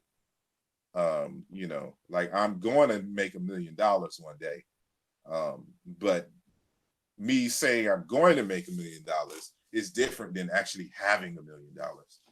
And I heard one of his comments from an earlier video where he talks about allegedly me not publishing in a journal.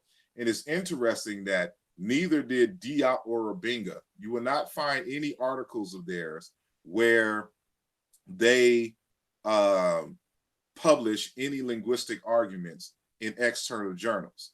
You got to remember that because they weren't being published in other journals, that Theophilo Wenger created his own journal. But you can't count your own journal as being published in a journal. And so, you know, a lot of these linguistic arguments Obenga's never made in other linguistic journals. And so this has to be noted. And I'm not saying that there's anything wrong with it, but people are sometiming with their quote unquote qualifications for things that they don't put on the people that they are arguing for. Yes, no, Diop and Obenga never published in other scientific journals. Obenga started his own journal. He publishes in his own journal. And so other, you know, scholars are published in the journal, but he's the creator and editor. So of course, anything that he writes is going to be put in the journal. But you will not see his argument. For example, you will not see an Obenga argument in any linguistic journal where he argues that Kemet equals black land or black people. You won't see it. He doesn't do that. And so it doesn't take away from him. But if publishing in journals is your criterion for judging folks, then neither of them, you know, you should be citing from, because they're not publishing in other types of journals. And so so it doesn't, you know, saying count. And then he'll say something like, because I don't have a degree, quote unquote, in linguistics, that, you know, my stuff don't count. Obenga doesn't have a degree in linguistics. Neither does Checko Diop. Neither did Greensburg, and neither does Christopher Eric. You know, everyone else uses linguistics as a tool in their other stories. Well, Christopher Eric is a historian. His PhD is in history, but he uses linguistics as a major tool in the discovery of history. Joseph Greenberg was an anthropologist. Anthropology, you know, studies the mind and culture. And one way you access that is through the language. So he studies linguistics, and he made linguistic articles. Theophilo Obenga is a philosopher and historian. That's where he got his degrees in Greek philosophy. And I think like earlier, it was like administrative something, you know, but he does not have a PhD or a master's in linguistics. Neither does Diop. Diop took linguistic courses, but his PhD is in anthropology. He has a dual, I think, bachelor's in terms of physics, you know, in chemistry, but not linguistics. And so we got to understand that having a PhD not having a PhD does not prevent you from doing linguistics. And so it is a false criterion. All you have to know is the rules of linguistics. If you know how to do that, and you know that, you can do linguistics. It's not impossible. So let me see if there's any other questions. Michael Eason asks, then why are you being accused of comparing transliterations only? Because people don't know nothing. They just like to argue. You know, like we're just comparing I don't even know, that didn't even make sense that you're comparing transliterations only if you're using living languages. So if somebody made that argument, it's just a stupid one, because nobody just compares transliterations unless you're doing an internal comparison with Egyptian, which means you only have transliterations. And so that if that is the case, well, that's the only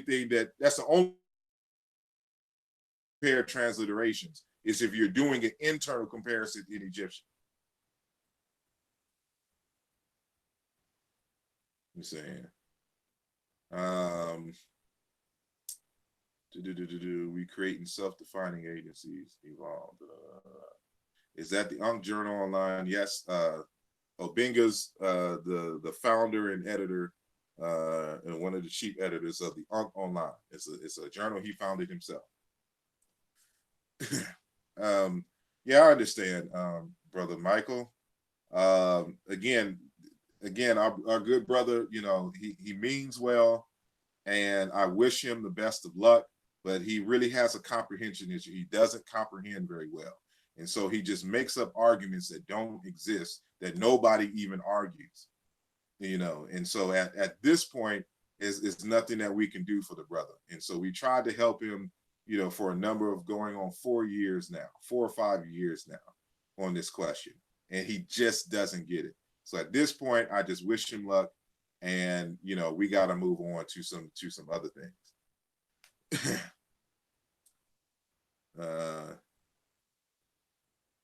Yeah, of course, somebody made a statement.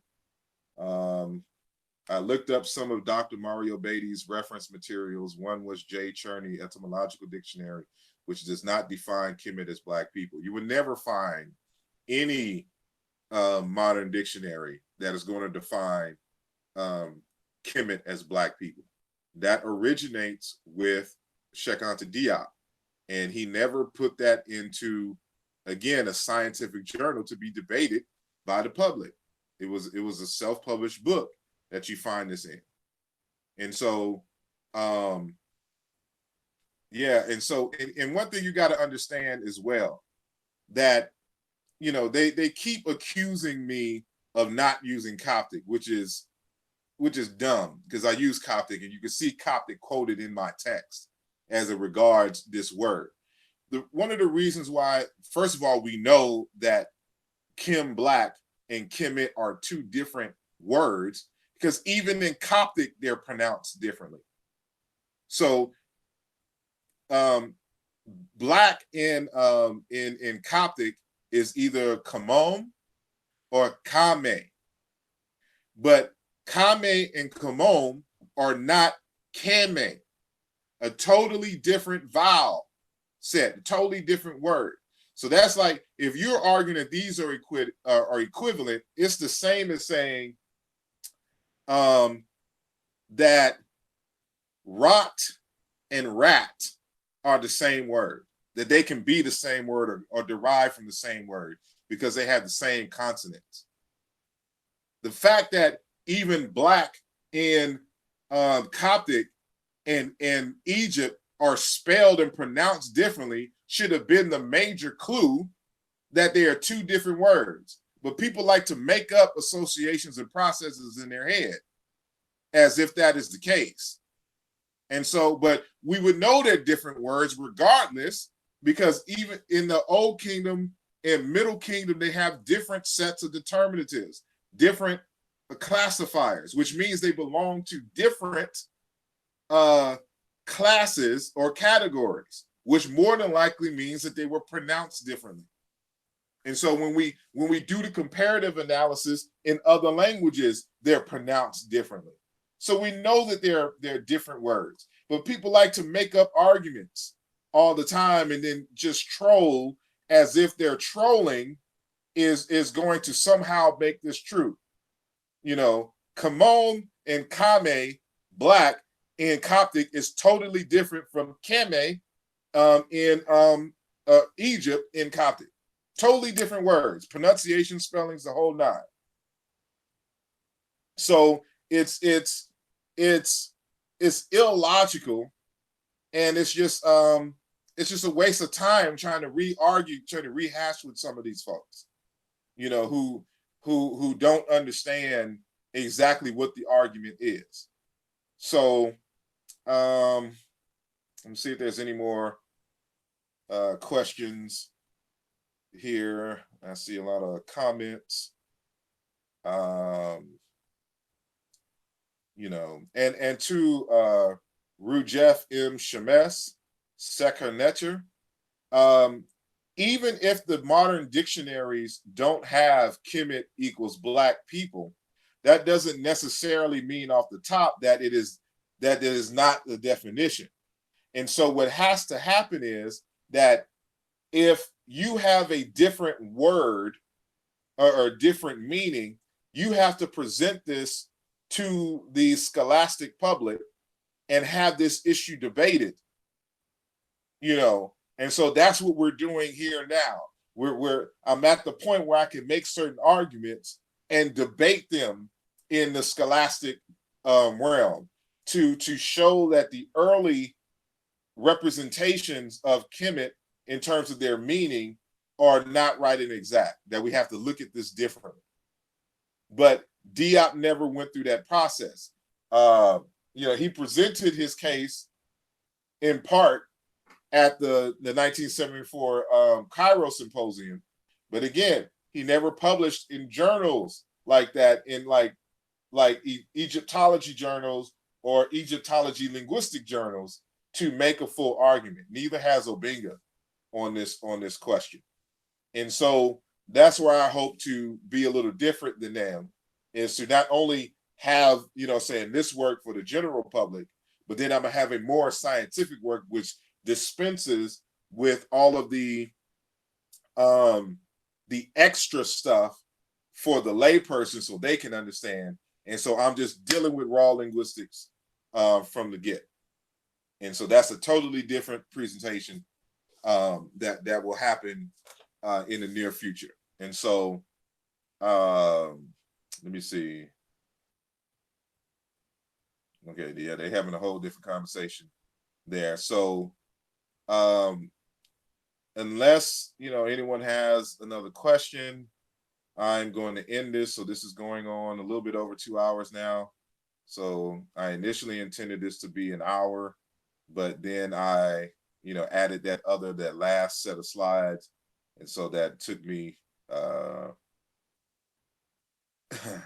say, hold on. Michael Eason, I watched the presentations, and did Beatty give you a source that defines Kemet as Black people? No, the only source is Dr. Checko Diop. He's the only one. He's the initial one that and actually I should stop. Checko Diop was actually, he's taking the idea from some other African, it's like Susu something, I forgot the last name, but he doesn't give us any clue as to who this person is, what his background, and what methods he used to come to that conclusion. So we don't know in terms of what parts of this argument that Diop kept or rejected or anything. We just don't know. Diop just mentions his name in a footnote, and then we don't get any other details. And so it's not even Diop's original argument. But since he's the only one who tried to fully flush out an argument, we have to credit him as being the source. But he cannot give you a source outside of Diop. Again, it originates in print with Diop. Diop is the source for that argument. And so, but no standardized dictionary or anything has agreed with him and defined Kemet to mean Black people. The standard in the dictionaries is Kemet equals Black land, referencing the soil. And so based on my research, my argument is that is false too. And so both hypotheses are incorrect as evidence in my own research. Is publishing in Clyde Winter's journal considered a respectable opportunity? I'm not sure Clyde Winters has a journal, but Clyde Winters himself is not. Nobody takes Clyde Winters seriously. He says, tomorrow I will be doing a review of Diop's article in the UNESCO journal on how did the Egyptians see themselves, live on the Seshu channel on Wednesday, which is going to be, hold on one sec, April the 30th, or do we go into May? Yeah, so April the 30th, Brother Wu Jawu of the Seshi Meta Nature group and part of the Shimsuit Haru research team will do an analysis. Give me the time, Wu Jawu, so I can say it over the air. And he may not even have a particular time. You know how we do. We just, he said Wednesday, not tomorrow. So yeah, Wednesday, which is, okay, so Wednesday is actually the 1st, right? Yeah, so it's going to be May 1st, Wednesday at 9 p.m. on the Sesh Meta Nature channel. Brother Wu Jawu is going to discuss Diop's UNESCO article on the peopling of ancient Kemet, or I think that's UNESCO is the, excuse me, the General History of Africa, volume volume 2, I think, is where that particular article of Diop's is located. So since I don't have any more questions and we over the time limit, I want to thank you all for joining us. I appreciate your time. Please share, discuss, and most of all, purchase the book. Hold on, that I'm holding in my hand right here. A Contribution to the Meaning of the Place Name. Excuse me, a contribution to the debate on the meaning of the place name Kemet by the Shimsuit Haru research team. I'm so used to saying as the Shimsuit Meta-Nature group. Anyway, powerful book. It's an 8.5 by 11 text, almost 100 pages, and this is just a preliminary to the larger work, or the prelude to the larger work. So get it while it's hot, get it when it's cold, just get it. And thank you all for watching. And this Friday, we're going to continue our discussion concerning Dr. Beatty's presentation and a rebuttal to a lot of his commentary from that presentation. And we have to do it this way because there was no question and answer and there was no rebuttals during the plenary that we had at the ASCAC conference. So thank you all for joining us, and God bless you all, and good night. Peace and blessings.